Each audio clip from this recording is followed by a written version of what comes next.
my idea between that event and Hearts and Harmonies was to always create an intimate like space, like how we're this close in this room. We all get to hear each other. We get to listen to each other. We get to kind of sit there and think about what just was said. That's how I feel when I listen to music. Right. I'm sitting there, I'm listening, like I'm actually listening to what's going on. I'm listening to the beats.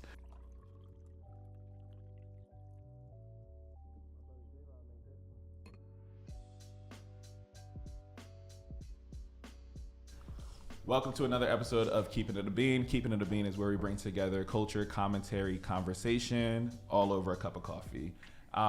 This is your boy Keese. If you are new here, Marquise Davon, this American Negro. Cody is already struggling to keep up as well. That was an alliteration, good brother. Very good alliteration at that. Okay, we out here. At least 7 C's he dropped. Okay, too many. One too many. Okay, we out here. Anyways, if you are new here, please make sure you never call me Mark. Do not do that. Please don't. However, if you are returning, good morning to niggas and niggas only. Good afternoon. Good day. Hello to everybody. Sounds good to see y'all. It feels good to see y'all. I don't know what that sentence was. Synesthesia? Synesthesia? Yeah. I can see colors. Yeah, that's crazy. And sounds. I hear colors. That's what we're doing over here. Damn. Maybe he did drink enough for all of us. I did. He did. Thank you so much. But if you want to support this here podcast, you can do so one of two ways. You can do so monetarily, which means go to patreon.com/Marquise Davon. That's MarquiseDavon. There you can go for as little as $2 a month, which is $24 a year. That's significantly less than your Netflix bill. So get into it. Your unused gym memberships, get into it. But not this guy over here. He uses his every single day. He's strong. Okay, stop playing with him. Stop playing. We see you, Brody. Oh, okay, Wait, and Cody. neck. Whoa. The neck like this. Yeah, bro. Brawling. Bro, I'm trying to get this. I've been doing too much traps. Y'all niggas. Yeah, man. Go check your Planet Fitness out, please. Okay, Stop being lazy. He's yelling at me. And then you can also support me if you want to get some sponsorship on the show or run some ads on the show. You can do so as well. So feel free to shoot me a DM at Marquise Davon. Once again, whether that's Instagram or shoot me on the emails as well. It would be really dope to be able to promote some other people. If you want to support me non-monetarily, though, because we're in a recession, it's like the third world war happening, a lot of economic anxiety. We out here, but we're living, okay? You can also do so by telling a friend to tell a friend to tell a friend. If you are watching these lovely faces here on YouTube, feel free to subscribe, hit that like button, hit that alarm so you can be alerted every single time a new episode drops every Sunday morning. This one might drop even a little sooner than expected. Okay, we out here. And then also, if you're listening to this podcast, because I'm your Monday morning drive, obviously, you can do so, support us by leaving a rate and review. Do not be a hater. Please leave me 5 stars on this here podcast. That helps me show up on different playlists as well, but also is a great way to support any podcast that you love and appreciate, but also allows me to have some real-time feedback that is super, super important for podcasters as well. So please make sure you are fully tapped in. Other than that, please continue to use word of mouth because that is the best way to show some love. And then also just a bunch of different clips as well that you want to be able to share. Please, that brings and drives so much more engagement here on social media. Please, if you're on Twitter, use the hashtag KeepingItABean or KIAB as well. Other than that, that should be everything. Yeah, get into it. Okay. I said, dog. Well running done, notes in my head. Okay. And it's pretty consistent episode to episode. Right? So very good job, I dog. appreciate you. Well, other than that, I want to get what? A little aggressive. I heard it well. I'm sorry, that was aggressive. I apologize. It's okay. Yeah. We all make mistakes. That's crazy. Not this one over Let's here. recenter. Technically, you in the center. That's what I was saying. He's in the center. Damn. So you should probably be the It's one. my keeping us episode balanced. now. Welcome to Keeping It a This is your guest host. But real quick, I also want to give a huge shout out to Around the Way Curls for having me on the show as well. I appreciate y'all. It was really dope just to get into political bag, talk some stuff that was going on with Diddy, talk around the presidential election happening as well, and also like what it means to get involved on a local politic and particularly bringing abolitionists into the political space on a local level. So it was really dope to talk about Dr. Cornel West and what that meant for him to be on the ticket, but also how we exercise our vote in the long run too. So make sure you check out that episode. It was really, really dope. Thank you, Antoinette, for having me on the show. Make sure that you all go and subscribe to their channel as well. It is such a dope podcast.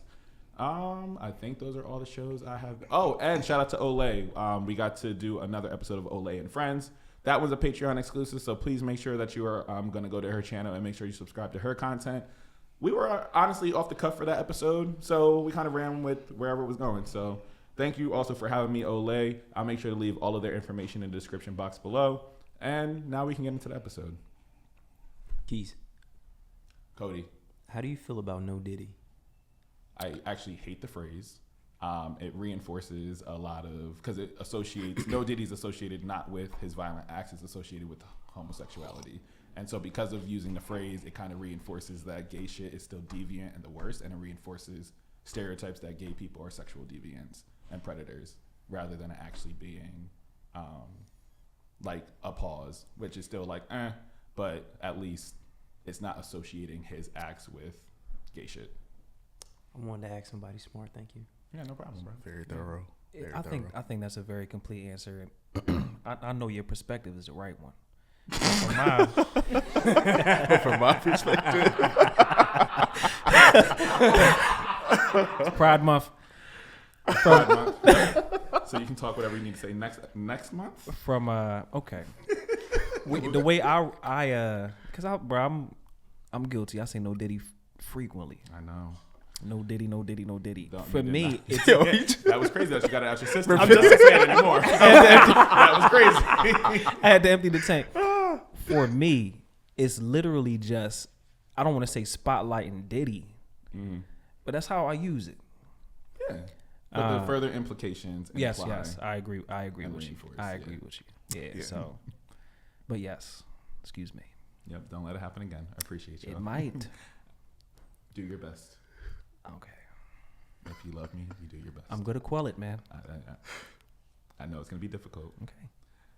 We'll get to the episode of what it means to have some straight friends too in this kind of space, because we it's can gotta be unpack tough. that piece. Are we gonna be on that episode? Yeah. He said, "Am I straight?"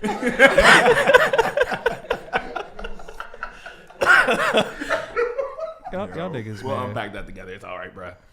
Still love y'all though. So we out here. Any other questions from the B mic? Which you don't know is Cody is off screen, but he's here. I feel better over here. This is great.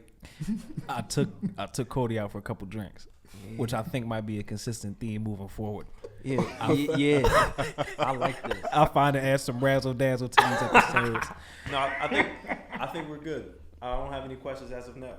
Ain't nothing but a word.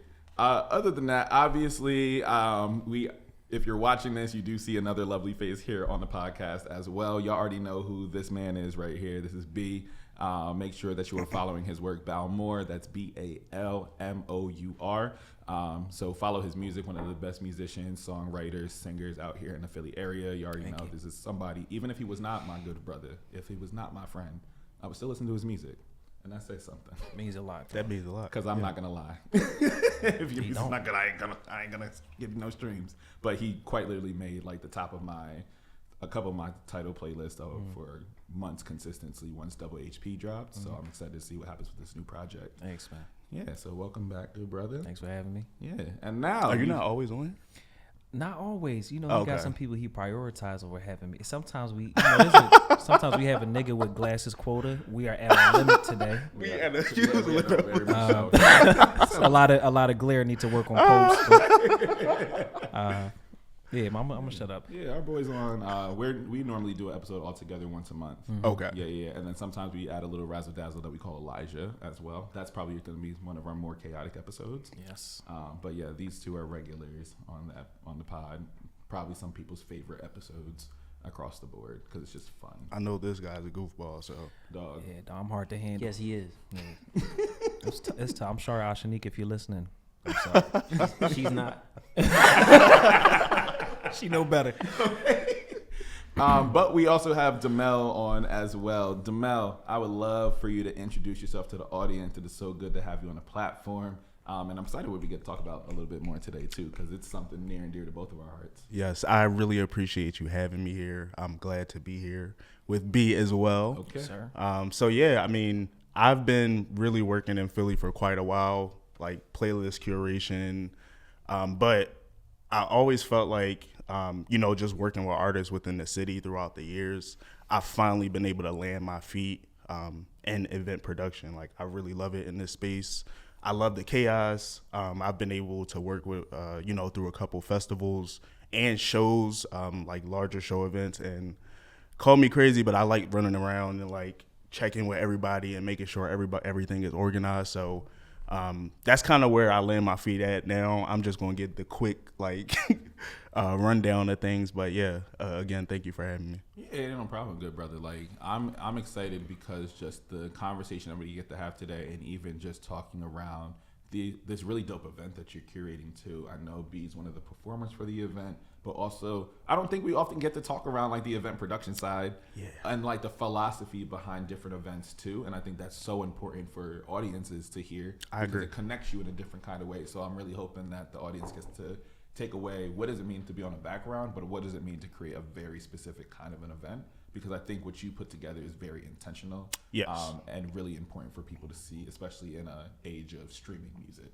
Yeah, I mean, I agree with that. Like, the reason why I even brought these artists together in the first place, because at one point or another, I've seen them perform live, and it's tried and true. Like, they know what they're doing. So, from Inglorious to like, Ryan, even seeing her, to Balmour right here. They've all kind of struck me within that moment, and I'm seeing them perform, and I'm like, yo, they know how to captivate the audience. They know how to bring the people in and let them feel that. And I want to work with artists like that, who know what they're doing. For me, it's not about you go on Spotify and see all the numbers and streams. That stuff really don't mean anything until you see somebody in person and you know that they're going to bring people out. They have real fans like on the ground who's going to pay and come to their stuff. So besides that, like, they're super talented. Like, that's one of the biggest things for me, is like to continue to push and let other people see talent. That's always been a thing for me, no matter which artist I've worked with or whatever playlist I was curating or something like that. For me, it was always important about we need this talent to be seen, besides like, you knowing about it or this person knowing about it. So that's kind of where, I even accepted that from. Moving on to like the actual venue, I can't wait for y'all to see the venue space, because it's set up just like some sort of like speakeasy vibe that it just sits with. It's just really dope. But yeah, all of those things kind of came together. The name, we're about to get into all the of name. That Yeah, that floated out of nowhere. But yeah, I'll let you. No, it's all good. No, I appreciate you even prefacing it with all that too, because it kind of shows us a little bit around like what interests you, right? Yeah. And so I think let's take it back real quick to really talk around like where your love of R&B actually came from, specifically around like what artist has really inspired you around this kind of stuff, and then also leaning into like your own relationship to music. And I'm also have you answer the question too, because I think it'd be interesting to hear from the performer versus the producer. Yeah, I mean, for me, a lot of my like music or anything came from like, I was young. I used to play the saxophone. I played the drums as well. Oh, I played the cello. But besides that, I just remember I feel like everybody got a story like this, but I just remember being at my Nana house and listening to like the Temptations, Stylistics, like Atlantic Star, and like that's even like the 80s, 70s, 80s, stuff like that. So like growing up, that was always around. And then in my household specifically, like my mom was always playing Mary J. Blige, Joe Scott. I mean, she's from Philly. Like that whole neo soul era, kind of you sitting in the back of the car and you listening to this music. Like that's the kind of stuff that it is embedded in our mind. So it was always and I'm pretty sure a lot of people went through this. You know them songs better than you know your homework and stuff like that. Like that was literally my mom. Like that was literally my mom, because I knew every song on the radio, and I was not doing my homework. So, but yeah, that's kind of where that part came from. Yeah, for me, you already know my story. Like my childhood was kind of non-traditional, very conservative. So if I wasn't listening to like family, because I come from a musical family, if I wasn't listening to those demos or like stuff my church folks was listening to, it was a lot of Kirk Franklin, Todd Tribbett, Papa San, which is like a Jamaican Christian gospel artist. You know, I was listening to music at the end of those TV shows. Shout out to the CW, who was like kind of like my runway into music curation, because I didn't know where to find these songs if they wasn't tagging them at the end of those episodes. Influences for me though nowadays, I find that I'm very much influenced by like Kendrick Lamar influenced me a lot more than I recognize. Nowadays, I draw a lot from him, Anderson .Paak, Daniel Caesar, but Kendrick specifically, like his performance style as it translates to his live events, just really challenged me to elevate. So I draw a lot from that well for sure. Yeah, no, and it's always funny because it's always interesting to see people's gateway into music, because I'm always like bugged out by your music choices, especially in a live performance. Cause I'm like, dog, like you telling me you didn't listen to Brandy growing up, you telling me you didn't listen to like none some of these people growing up, and so I hear some of the choices that you make, and I'm like, oh, I'm referencing Aaliyah, I'm referencing Brandy, I'm referencing very specific artists, but to know like that's not where you got that, but to know like your sound is so like specific and very unique to, and it's very Balmour at the end of the day, right? Yeah. But I think it's so important because as we hear the gateways into music, we kind of see like how we learn to appreciate it, right? Because for me, I was an R&B kid through and through, like, and gangster rap. So it goes from like Brian McKnight to like 112, Music Soul Child, Foxy Brown, Jay-Z Unplugged. Like, but I mean, a lot of those elements kind of still mesh because a lot of those artists still sampled these R&B records. Right. They still had like that's why like it's a huge difference between like now and like then as far as like rap even is concerned. Yeah. Just because like a lot of those elements, you know, they came from like that soul era. Like, that's my favorite part of it. But I don't think those are too far off like from each other. Like, and that's where the accessibility for me comes in. Because like you said, I didn't listen to Brandy coming up, even though I could appreciate her as a vocalist because the conversation has always been there. But artists like Anderson .Paak, Kendrick, like they sample those artists. So like I'm very much privy that I come from like a composite sound. I've learned to pay homage to where those sound come from. But yeah, bro, I didn't grow up to listen to them at all. Yeah, which I think is so dope. But I think this goes into like the conversation around like curating very specific experiences, because being in the streaming era, I don't think we often get the time to fully appreciate the artist. I know we utilize our event due diligence to really sit there and talk to the artist and unpack some stuff. But I think from a performance standpoint, I don't think everybody really appreciates all the way like the different avenues of performing. Like I've been thinking lately around like so many festivals are happening, but I don't think they necessarily allow an artist to be in a different kind of setting or perform in a way that can be a little bit more intimate either. Yeah. And so it's constantly like, oh, I can play this backtrack, but it's never a curated like experience all the way because it's coming on doing your biggest hits, but there's not necessarily a conception behind it, or what can my audience leave with outside of simply being entertained? Can something be transformative? Exactly. Yeah, which I think easily like introduces like an event like yours, Hearts Harmony, because you are creating a very intentional, immersive space for people to sit down and actually be intimate with the artist that they're listening to, be able to sit down and actually say, here's, instead of being in this large crowd, I can sit down with this artist and like really appreciate the performance style, appreciate the cadence, appreciate the production, the sound, and all of that. So talk to us around like, one, where did Hearts Harmony come from? And then what are you hoping like your audience really gets from this event? So Hearts Harmonies kind of came from, I had like a team dinner. We were at the restaurant that it's going to be at. Did not know that they had two like actual venue spaces in there.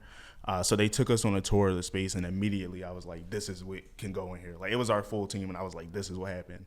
And then they were like, well, start playing it because we already had the space. So that's literally where it came from. As soon as I seen the space, I was just inspired to create that. But in 2017, I had written down in this book, I still had a book, and I had a whole lineup. I had a name, everything for it, but I never got to, to take care of that. So, or was it Speak R&B John? It was called Sultry Sounds, but I'm glad you just said that, because that was another. Basically, I've been trying to get this done, and I've been wanting like just the people that I've known over the years to like be a part of this first one. So, my idea between that event and Hearts and Harmonies was to always create an intimate like space, like how we're this close in this room. We all get to hear each other. We get to listen to each other. We get to kind of sit there and think about what just was said. That's how I feel when I listen to music. Right. I'm sitting there, I'm listening, like I'm actually listening to what's going on. I'm listening to the beats. I'm listening to like all the different sounds and everything that's meshing together. And I want for the people going to the show to experience that. Yeah. I've had the privilege of seeing him live. Everybody hasn't. And so are the other people a part of this. I've seen you host. So it's like everybody kind of gives off this aura and this energy that's a part of it. Yeah. Whereas like you're going to feel that in the room with them. You're going to feel, I remember from one of Balmour's shows at the venue, it was like speakers under the floor or something like that. And I just remember like that was immersive. I remember like listening to the music, my feet is vibrating and I'm like all in it. And that's exactly what I want, for people to feel. So like in this space, I'm creating the vibe with the lighting. I'm creating the vibe with the stage and the set. All of those things, I can't wait for y'all to see it, basically. But it's just going to be able to, create that space for the person going there. So they're like, I want to come here again. Yeah. I want to come to this space. I want to experience, what Hearts and Harmonies is going to bring. Yeah. But I love that you also you saw the space and then wanted to create the event around that. Like, even though it's something that you've been iterating, you saw the space and was like, this is exactly where it's at. I could have been doing the background work like other venues, really, but I honestly feel like it wasn't the time for that. I feel like I'm in a space now where I have more time to even plan something like this. And then I'm going to continue to keep planning this type of event. So, yeah. No, I love that a lot. And I'm thinking of even more like for you as a performer too. Like, what does that mean to perform in much more of an intimate venue? Like, how do you go through that process rather than doing like a larger venue and stage? What is the difference for you to like be like, oh shit, I think it's just the task, you're not so task planning about everything. You allow for, like, when I have a smaller venue, it almost feels like my set is like a jam session. Yeah. I can allow the musicians to run on without worrying about like timing per se. And you know me, like I go on stage a lot of times after that first song, I'm very verbose. Oh yes. I'm talking my shit a lot. Like I'm just exchanging stories. I'm telling them what I was doing that day and whatever. On larger stage, you don't always have that opportunity to connect with them in that way. You feel rushed. And the last thing for me is like, I don't like music in smaller rooms. I don't think it's ever been more popular than it is today. Like CC Tiny Desk. Right. Like that platform's enormous, ironically, for how small that space is.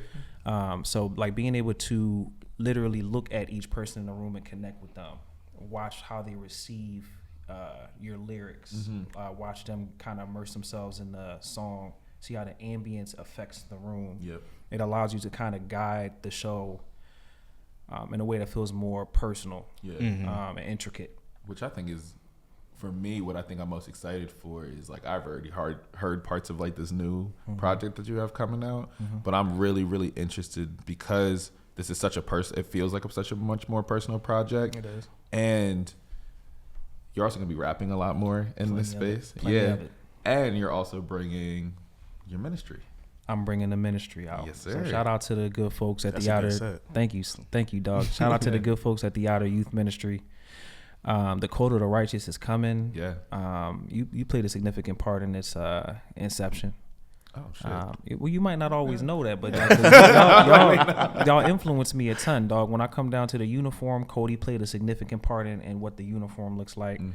I want to say a big shout out to Margell Overton, who was just like a dynamic keyboard player, pianist, and organist, who just like handed me this love for jazz I never had, dog. Jazz is tough. Jazz.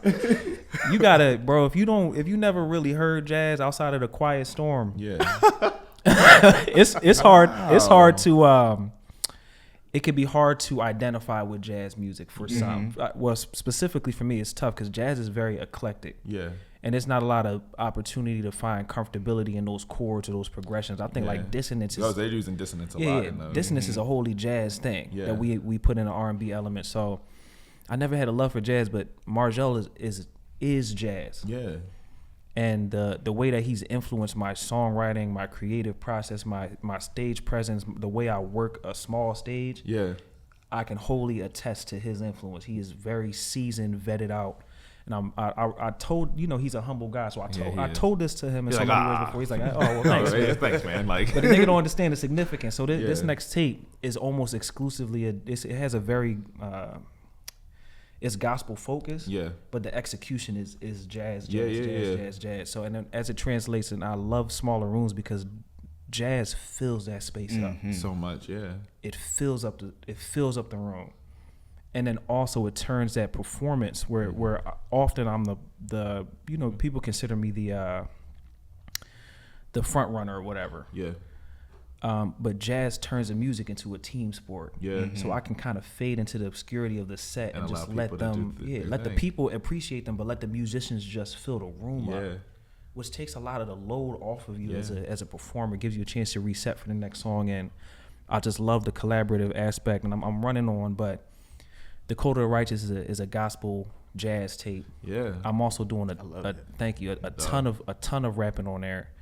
I'm doing a fair amount of singing too for my folks who look forward to like me doing that. But I can't sing along to this album as much as I can do double HP. Yeah. Like I know everywhere. I can know damn when they're double. It's to listen to and groove to. There is one. There is one that I love to death. I'm not gonna say. Thank you. Like the folks here. I sent it to a couple close friends, and I really appreciate y'all.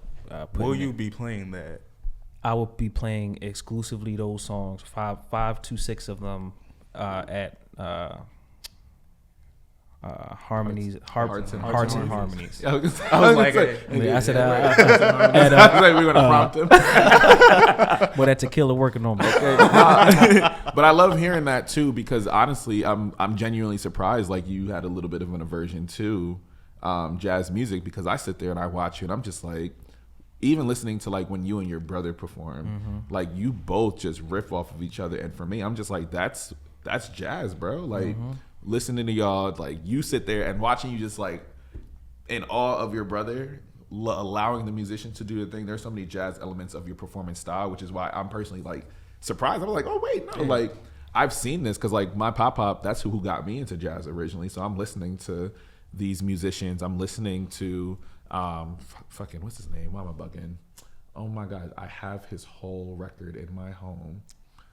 Oh my gosh, Philly. Why am I bugging? Either way, super popular jazz artist. It's just not coming to me right now. But like I was listening to him growing up and listening to some of these singers, Nina Simone, listening to Ella Fitzgerald and all of these people. And I'm like, dog, like there's like a beauty in the intimacy, because they were like, oh, Strange Fruit, I'm gonna do this. Lilac, what is it? Fucking Lavender Lilac. None of it felt forced. Like, none of that music felt like it was just like, this is what I'm talking about. Yeah. Like, but those pure jazz elements, and like again, linking with Marjorie. Coltrane, there we go. Sorry, John Coltrane. God damn. Those jazz elements exist in popular culture right now. So I don't want to automatically jump to Pimp a Butterfly. Well, no, that's good, because it's like the most obvious example. Yeah, I feel like that's the most recent. But you listen to Robert Glasper, Dopamine and Hennessy. Yeah, or is it Hennessy and Dopamine? Dopamine and Hennessy. Robert Glasper. What Emily King is doing. Like those, I didn't recognize all those things as jazz. Right. So in kind of doing my due diligence into the genre, I found like I was incorporating jazz elements. Yeah. But it really fostered this love for pure jazz. Right. So I'm very excited for you guys to receive what the Outer Youth Ministry presents on Friday, because like I'm so proud of it. Yeah, I really am. And I'm excited. Yeah, I'm really excited, just because hearing that is intentional, and you might have already been having those elements in your music, but now you recognize it and you're like, all right, I'm gonna put this to play, like to actually like put it out there. I'm excited to hear that. Nice, yeah, but I think it's also like beyond this too, because you also are looping in a poetry element to this piece as well. So talk a little bit more about that piece, because I think it's so dope to mix so many elements of literature and music all into a space together. So we know the harmonies is the R&B, but the heart is the poetry. So talk a little bit. The R&B is the heart too. Yeah. It's still it's still pumping at the heartstring. It's still coming from the same place. But yeah, like even bringing that up, for me, I'm like, poetry, first of all, has always been like really big to me. Even like growing up, I remember in 7th grade, I had a poem I had published in a magazine. Yeah. I don't remember all the elements, but I had one in there. It was something. It was, you know, I don't remember exactly what I said, but I'm like huge on lyrics and I'm huge on words because they hit the hardest. Like you hear it clearly, you hear it loud and clear. And specifically with Ryan, I had a teammate actually put me on to her. And when I went to go actually like listen to her, I was like, yo, she's raw. She's been doing this for quite a while. But I was like, it's raw. Like the words that she's saying, like I love that. Yeah. So again, adding that aspect into it, I kind of give it, for me, it's kind of set up like a playlist to me. Yeah. That's like the interlude for me. Like it's like dope. Let's stop, let's listen to what somebody has to say, and then we jump back into the music. Yeah. So that's exactly the lineup and everything is specifically set up like that, just because I wanted it to feel like if I was listening to maybe an album or I was listening to something like that. That's one of your most intentional playlists. Like the fact that you said, I'm gonna put an interlude in here for you as well. Like even the way you talk about it is like really exactly. dope. That's exactly what it was aiming for. So. Yeah. No, I think that's so important, right? Because you're able to bring all of these elements together. And so like when people step into the space, what do you want them to take away, honestly? I just want them to have a good time. Like like it's not as deep as like, you know, I want them to leave with like, I just want them to hop into the space and be able to have a good time. Like I know how it feels to go to a show. You have a drink in your hand. By the time like you really into the show, you might have had 3 drinks or something like that. And now like you really vibing out to like this music. Now you're at the front of the stage. Yeah. Because now you really want to know what's going on. Like that's what I want. I want people to feel comfortable in this space, for them to be able to have a good time ultimately, and for them to be put onto some new music. Like, facts. That's like why we're real. there right there. New music, and then also with Ryan, just hearing some you know words that you can take away with that you might leave with Balmour leave with a new fan, Ryan leaves with a new fan. So yeah, those type of things like are important to me. I think, and this is to go on with what you're saying of how you want everybody to feel about Hearts and Harmonies. When we first started working together, and you had a show, Milk Boy. It was at Milk Boy, which is ironic. It was a full circle moment. Well, we went to Milk Boy just now. Can I tell you? I remember that day. I remember that day at Milk Boy because I took an edible, and I was like, "Oh, we're gonna go walk to the other Milk Boy," and we only walked around the corner. He thought we was gonna be in South Street. No, sir. We were downtown, man. We were downtown, Marquise. We just walked by this one again. But it was also like one of the first times that I went out in Philly, and it was for him. And you know, I was like, I think Keith and said it was like, oh yeah, he make music. I'm like, okay, cool. Yeah, niggas make music. Yeah. But whatever. I want to go out and have a good time. And you know, he started performing, I believe, a line, and I might have been 2 drinks in at that point, and we in the back. Yeah, we were. But I'm like, man, this is good as shit. I need to come to the front. You know, so I'm starting to ease up, and I think I also had a little bit of a weed. So I was like, oh, I did. Okay. I'm gonna ease up. You had a hot toddy. I sure did. I'm boy, everything started. Yeah, we remember. My memory has never been this good. But I'm like, I'm moving from like, yo, this is really good music. And I started like really falling in love. And I'm like, yo, this is like, damn, niggas is really talented. You know what I mean? That was a beautiful night though, man. And I was so shy. I was like, man, I didn't want to ask this nigga what the fuck the song is. So I went home like, I think I asked him like, you know what song this is? He was like, yeah, I think it's some other shit. But that's how I felt. The one song I'm blanking right now, but the one song that I really, really enjoy by yours, because somebody told me it was that title. Was it What I Need? No, Get Loose. Did I do that up there? You did Get Loose because he was grooving. Because I'm like, oh, that's the shit. But that wasn't the song I was looking for. But I, like you were saying, I hope it feels like that because I'll be there. Like, that's when I really became his fan. And I'm like, I'm barely his friend, but I'm definitely for damn sure his fan because that shit was fucking amazing. Yeah. Yeah, that was a beautiful night, for sure. That's exactly like you just like that's the point. Like you come there, you're in this new space. You might be shy, you might not know anybody there, but the space is welcoming like that. It's like you might, talk to somebody you never talked to before, but ultimately like I want people to make their way to the stage. Hear some new music. Listen, just to continue to create that inviting space. So I think that's awesome. I think a boon for you is definitely the artist that you handpick for the event. Dog. Yeah. Because I was like, I'm a fan of every single one of these people. You really snapped on that. So Yeah. I mean, when you start to consider, humbly speaking, boy, he got me. He did. He did. But specifically, because I haven't heard Ryan yet. Mm. I'm gonna do my research before this week is out. But these brothers from the Inglorious, Dog. those brothers from the Inglorious Dog, Meticulous. Spotless. Mm-hmm. Yeah.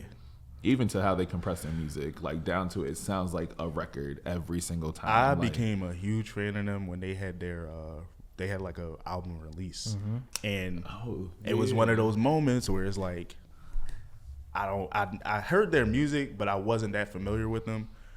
But when it was like bubbles started coming down from the sky, and everything was just right. They was in the zone. The stage lighting was right. Mm-hmm. This moment, I was like, holy shit! Like I just became a new fan like of this music. So I just wanted to, again, everybody that I've been fans of and listening to their music, to put this together like a playlist. Like literally put it together like, oh, these artists are going to sound right to each other. Yeah. It hits back to the point that you were saying, like, you got all of these people on this lineup, and you don't know, like, somebody's going to be, in that sultry mood, and somebody will come and turn up, and you like, what am I supposed to do with this? But I think I just think like the flow of this is just going to run through. Like, oh no, it's beautiful, and it's also like I think it's particularly dope because like I know their latest project is one that so many people were able to connect to. Like, so what have we learned? It's such a good project. And now also thinking around the Code of the Righteousness, right? Like that's gonna be super, super dope. April Fool Child is also just a fire art, like a fire. I got to meet her, and I was like, nah, you different. Yeah. But I think it's really cool because as I think about this lineup, it makes sense for a perfect night for people to be able to listen and sit back, because a lot of their music is very cerebral too. Exactly. And I think that's the space I think a great dialogue is honestly going to happen the rest of that night, because the musicianship is unmatched. The singers that you got are some of the best top tier singers in the city. I'm always I'm always give him his flowers. Thank you. But like legit, like that lineup is one of the dopest set of people, the coolest set of people, and some of the most intentional artists here in Philly, if I'm going to be fully honest. And I think that's going to be the beauty of the night. That's going to be the most intentional piece of the night, of how you curated. And I think curation is just a lost art in itself. Like not many people are able to. Some people are like, hey, like let me get this big name. But like these niggas don't need that. There ain't no reason that Roddy Ricch and Ari Lennox on the same playlist. Like it don't make no sense, right? What was that? Ari Lennox and Rod Wave on tour? It doesn't make sense. Yeah, that's nuts. Yeah, but Because like, emotionally, what are you supposed to do with that? Highs and lows. the Shea Butter Babies and the Manic Depressives. I'm thinking about that. I'm like, what? What are you talking about? I don't know. But I think that's why I think the level of curation and intention behind this event is one that is so important, because we are losing the art of how to listen to music in its totality. And also, I think there is a dialogue in the artist that you choose as well. Like what is in conversation? Because I think so often like we jump from sound to sound to sound, but what does it mean to have all of these R&B soul artists in one spot? And what does that speak to the landscape of what Philly's music sound is currently? What does that mean for the singers in Philly? What does that mean for people who may be like, yo, I don't know what this Philly sound is right now. Yeah. You quite literally have a space of multiple artists who share a common denominator in how they are able to interact. I think that's one of the coolest things. The nerd in me is right. Yeah. And I think it speaks to your talent too. Yeah. Like niggas, DeMel's a very humble cat. Come on now. Say No, it. Within his skill set though is this ability to curate. Whose interview was that? Rick Rubin. Say he don't have many talents. Yeah. But he has a very specific taste, and people pay for him to execute that taste. They trust him to do it. Yeah. And I wasn't so, me and Mel been friends for years. Yeah. So I didn't really know what he did. But one day, that's always a sign of a good friendship. If I cannot describe your job, right, we probably really good friends. Bruh, man. I don't know what this nigga did. I didn't know what the nigga did, but I remember one day I was trying to. I think it was it might have been another Milk Boy show. I'm like, such and such is having a show, a bigger Philly artist, And everybody was talking about going. I'm like, bro, the ticket sales just ended. He's like, bro, I don't know about you, but I'm on the list. And then since and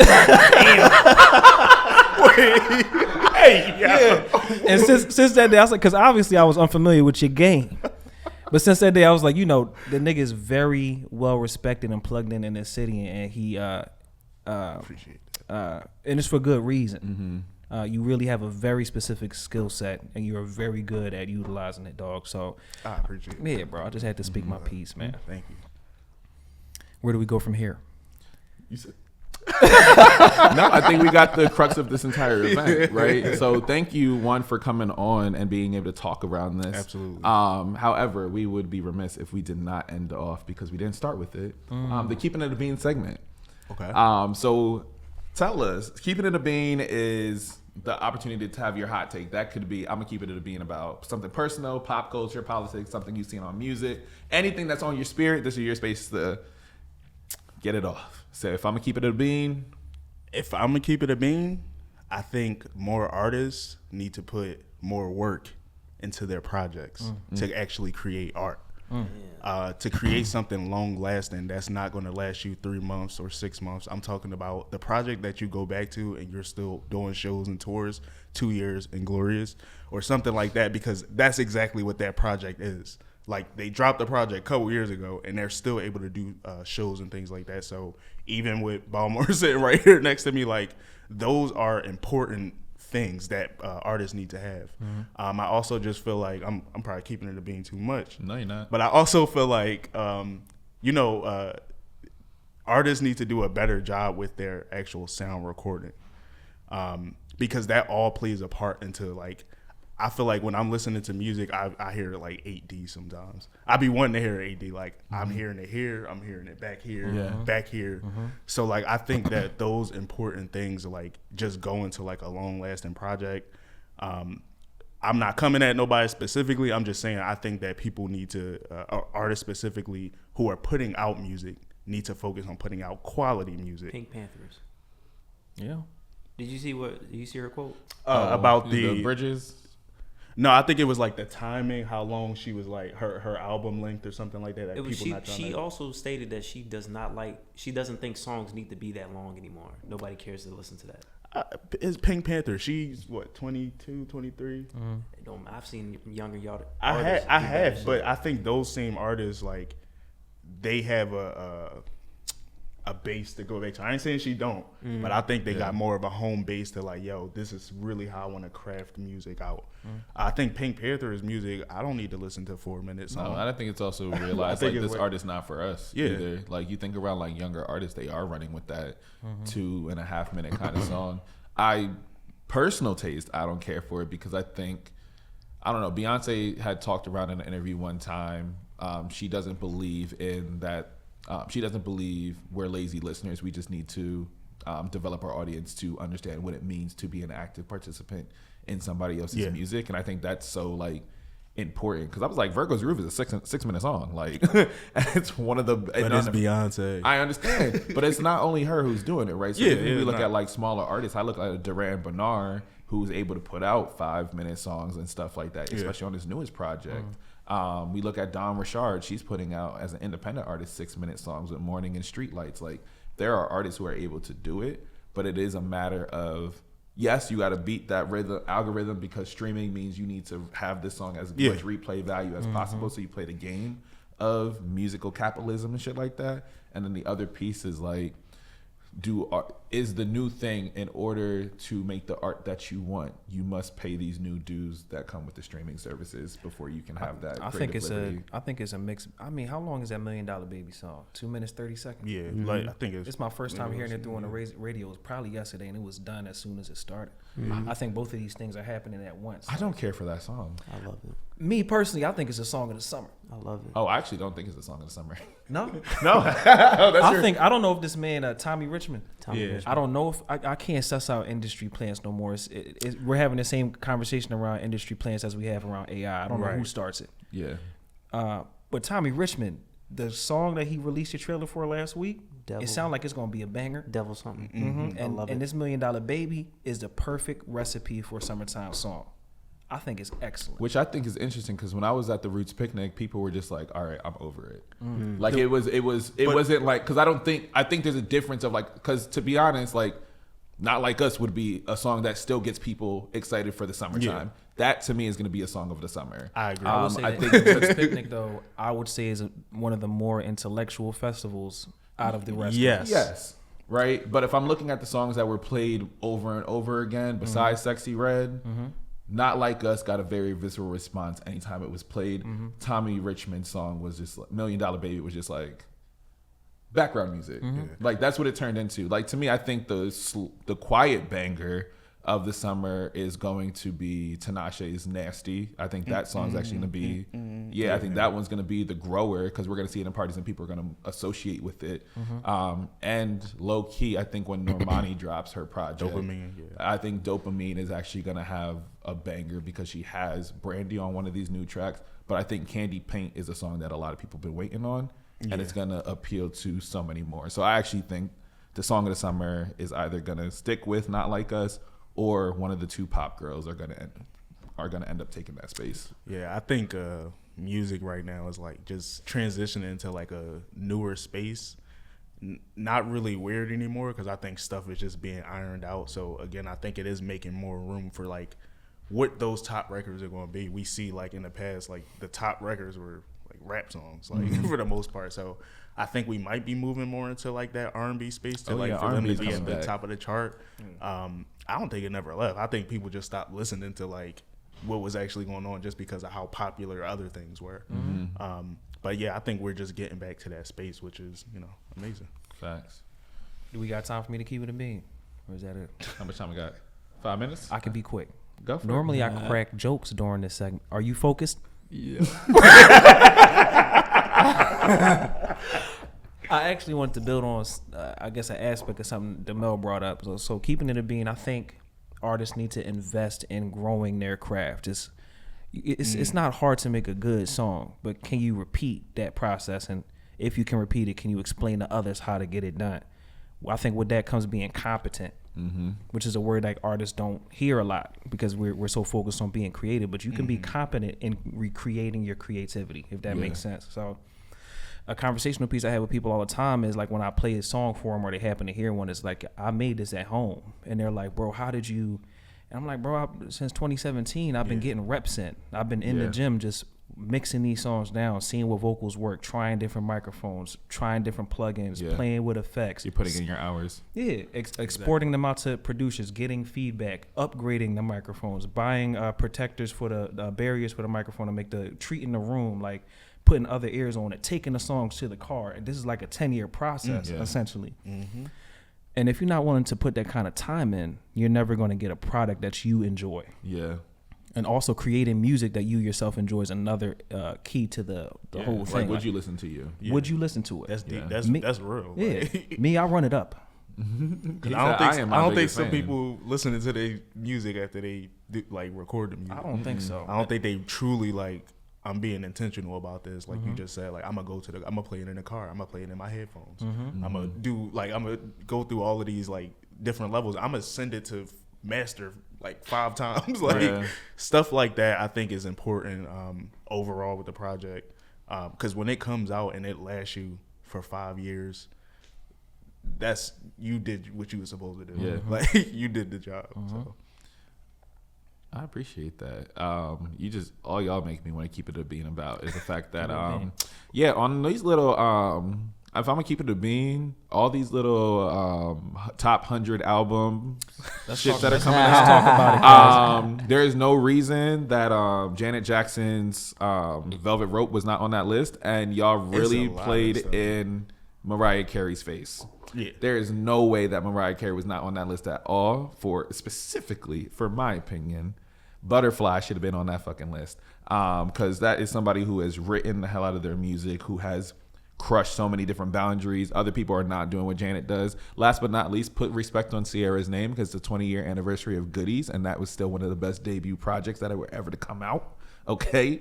every single song on that album, minus the one with R. Kelly, has been fire. Okay, we don't talk about that one. How do we miss Malibu by Anderson .Paak? Yeah. Oh, It's just The like, I Bird want to know is where they my got favorite those morning stats song. from. I don't know. Like, how do we put SOS over Control? That doesn't make no SOS over sense. Control. I'm still upset about. And listen, Blonde don't need to be in top I can 5 I can either. argue. I could argue Not top 5. that I Culture really love the album. by Migos should be a top. How is it 100 not album. on there? It was a culture Interesting. change. I can. I think, I but can argue. there are a couple albums that did not make that list that I think like deserve to be. There's a lot. Especially in like, I've thought about the top 5, like it was just, I don't know, that whole list was off to me. I wanted to know where they actually Recency pulled those bias lists and cherry picking. That I think And that Urban was the Outfitters. recipe. Yeah. Not Urban Outfitters. Urban Outfitters soundtrack. They had some hits on there, but you gotta. I don't see where the math is. You know, Where I was don't see. Outkast? I don't remember the placements. I think He was it might have been like Outkast was on there. 47. Yeah. It might have been like 47-ish. 47. Basically, it's way Yeah. too many albums that were made Yeah. that to give 100 list of whatever they was trying to get. Yeah. Like, it's way too many amazing albums that were crafted. Because I really think that R&B and neo soul were actually severely underrepresented in terms of how they dictate so much of what happens in the music. Was Confessions on there, by Usher? Confessions was on like there. 90 something. It was like 90 something though. But Reasonable Doubt was after what is I love Kendrick, dog. I started the conversation saying I love Kendrick. Was it Good Kid, Mad City was 5? No, Good Kid, Mad City was 7. 7. Reasonable Yeah. Doubt was 18.